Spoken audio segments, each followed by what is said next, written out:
إن الحمد لله نحمده سبحانه وتعالى ونستغفره ونستهديه ونسترشده ونعوذ بالله من شرور أنفسنا ومن سيئات أعمالنا من يهديه الله فهو المهتد ومن يضلل فلا هادي له أشهد أن لا إله إلا الله ولي الصالحين وأشهد أن محمدا عبده ورسوله إن أصدق الحديث كتاب الله وخير الهدي هدي نبينا محمد صلى الله عليه وسلم وشر الأمور محدثاتها وكل محدثة بدعة وكل بدعة في الدين ضلالة وكل ضلالة إلا وصاحبها في نار جهنم أعاذنا الله وإياكم من حرها وصديدها يوم نلقاه.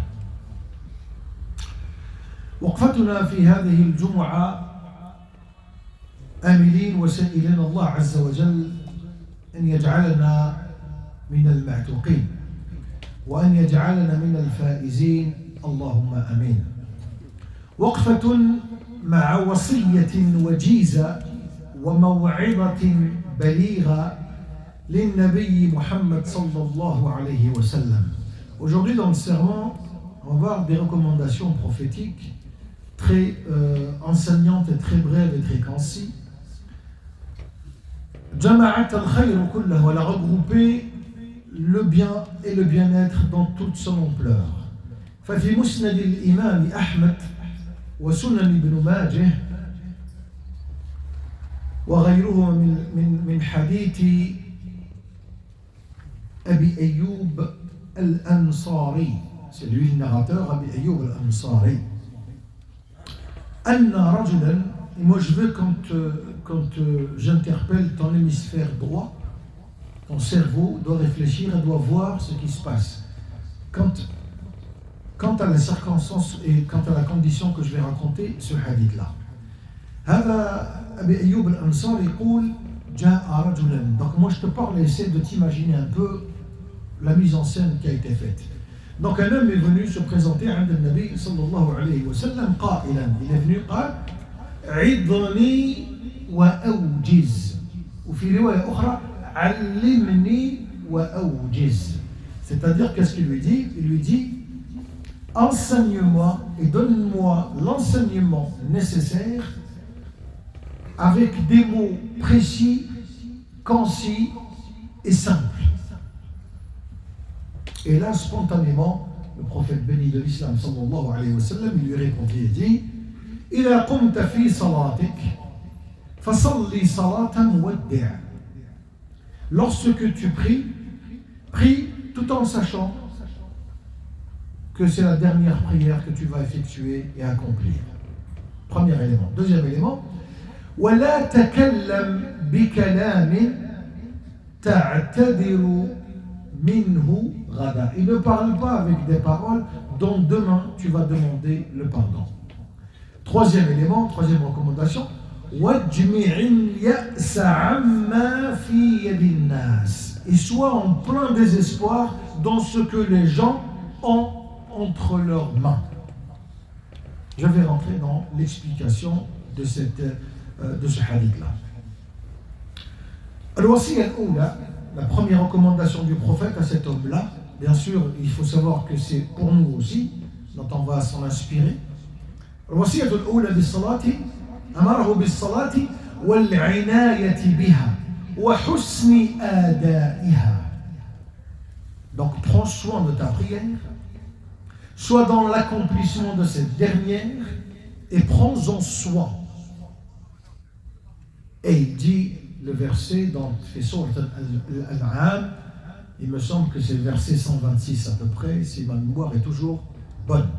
Il dit la chose suivante: قُلْ إِنَّ صَلَاتِي وَنُسُكِي وَمَحْيَايَ وَمَمَاتِي قل إن صلاتي ونسكي ومحياي ومماتي لله رب العالمين. Dis que mes salats, mes actes de dévotion, ma vie et ma mort appartiennent à Allah, Seigneur de l'univers. Composé avec cela quand tu commences à composer avec ça, tu comprends que la prière est très importante. Quel que soit le degré d'éloignement que tu puisses avoir vis-à-vis de l'Éternel, quel que soit le degré de péché que tu veux commettre vis-à-vis de Dieu, quelles que soient les formes de désobéissance que tu peux avoir et tous les écarts de désobéissance que tu peux avoir et qui sont toujours reliés à la prière. La prière, c'est cette liaison. D'accord? Au moment de la prière, tu pries. Tu te dis que c'est la dernière. Comment dois-je l'effectuer, cette dernière prière? C'est pour ça que l'imam Hassan al-Basri dit la chose suivante. إذا أردت أن تنفعك صلاتك فقل لعلي لا أصلي غيرها. Si tu veux que ta prière te soit bonne et bénéfique, dis que c'est la dernière prière que je vais devoir accomplir. Tu t'imagines? Là, tu vas salir le Jumu'ah. Dans 2h30 à peu près, la Asr. Il y aura des gens qui vont venir salir. Peut-être que toi ou moi, on ne sera pas de ce monde-là. Donc, c'est la dernière prière. Dis-moi comment tu vas l'accomplir, cette prière. Il voulait raccrocher son esprit à l'importance et à l'investissement, à l'abondance de cette prière-là. Et c'est pour ça qu'il est dit de celui qui est dit à Dieu en quittant tout sauf Allah subhanahu wa ta'ala. Tu quittes tout quand tu fais la prière. Tu dois quitter tout sauf Allah azza wa jalla. En absorbant toute la communication avec le Seigneur Jalla wa Ala, comme si c'était notre dernière prière que l'on va accomplir et effectuer. Ça, c'est le premier élément, en le raccrochant et en raccrochant son esprit à la salat. Deuxième élément,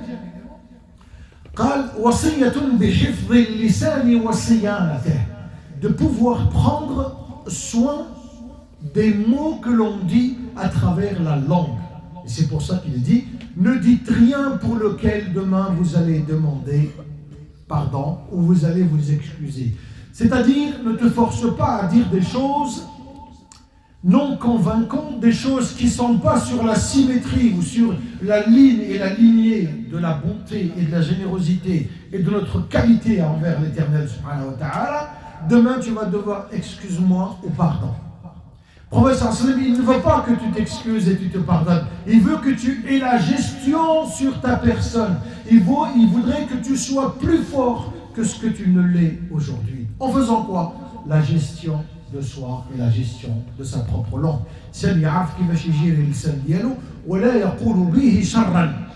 Et c'est pour ça qu'il est dit dans cela, في الحديث النبي صلى الله عليه وسلم من كان يؤمن بالله وباليوم الآخر فليقل خيرا أم ليصمت.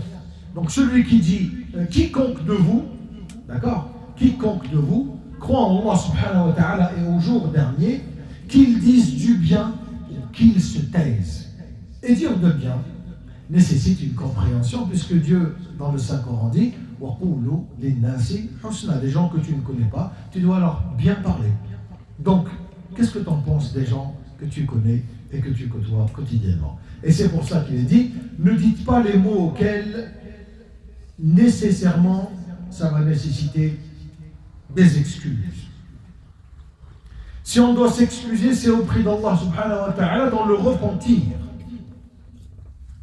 Premier élément. Deuxième élément, parce que abandonner le péché, c'est mieux que d'aller chercher le pardon.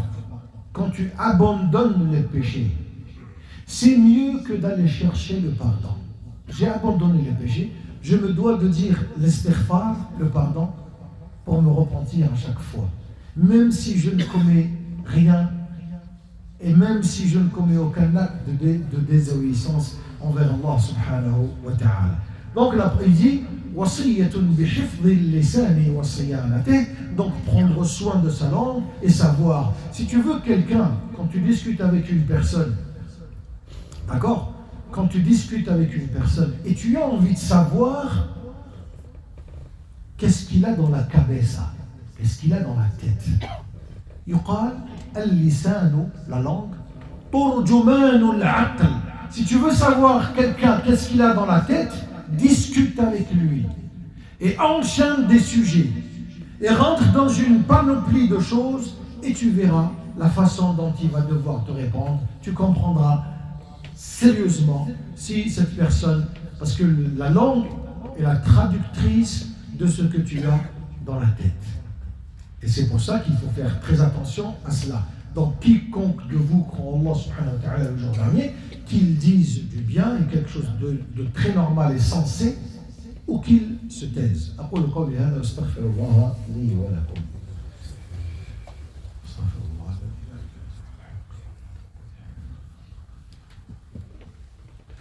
الحمد لله والصلاة والسلام على رسول الله. اللهم صل وسلم وبارك على محمد وعلى آل محمد كما باركت على إبراهيم وعلى آل إبراهيم في العالمين إنك حميد مجيد. Donc on vient de voir les deux premières recommandations et par la même occasion on saute sur la troisième recommandation du prophète sallallahu alayhi wa sallam. قال وأجمع اليأس عما في يدي الناس في أيدي الناس. وأجمع اليأس, soit dans le désespoir de ce que les gens ont entre leurs mains. يشتاق الإنسان لسؤاله لربه وليس للعباد. Premier élément, c'est qu'on doit avoir notre liaison directement via Allah subhanahu wa ta'ala et non pas intercéder ou de faire intervenir les gens. Premier élément, c'est Allah subhanahu wa ta'ala. فهي دعوة, c'est une invitation إلى القناعة وتعلق القلب بربه وليس بالناس. Et tu laisses ton cœur se raccrocher à Allah subhanahu wa ta'ala et non pas à des individus.